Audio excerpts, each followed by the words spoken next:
So at Gann, especially my Jewish Studies course second semester last year, I've talked about a lot the boundaries of pluralism and how it's impossible for pluralism to be infinite.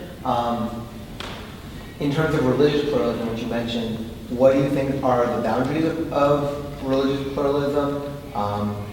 And obviously there are like a religious extremist group in every religion, and how do you deal with those groups and those ideologies?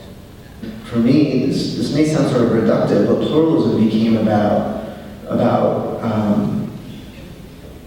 having a deep appreciation for vastness, but locating myself. I want to just add that if any of you do in the future or currently are engaged with dialoguing with people of other faith traditions, in a safe way, don't be afraid to talk to those on the fringes. I wouldn't want you to put your safety in jeopardy, but I think often the interfaith scene attracts a lot of people who are more moderate, and people who might already be open will attend an event. And without being forceful, because I think that's sort of antithetical to what the movement is about, it would be really helpful to engage more people who are of extreme ideologies. So it's an important thing I think you're touching upon. We've all had really great questions, and this in particular I think about a lot, because I'm like, who are we? Are we preaching to the choir? Who are we talking to? That's a really cool question to think about. I don't think I've ever really thought about what are the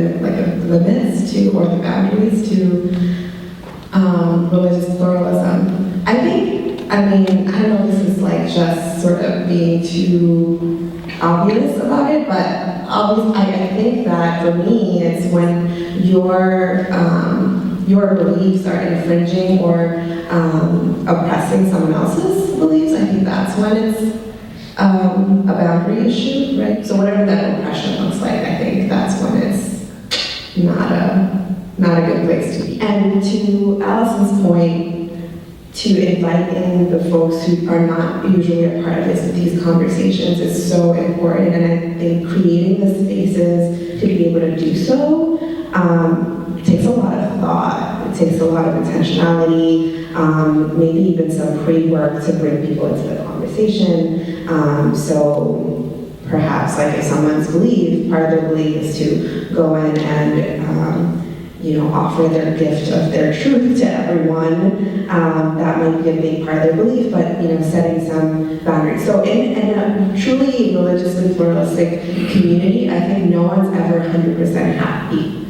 And that's okay, right? I think that's like everyone's compromising something, and that has to be understood by everyone, right? No one's going to be happy, and yeah, I think like you can't be 100% happy when you're in a really religiously pluralistic community.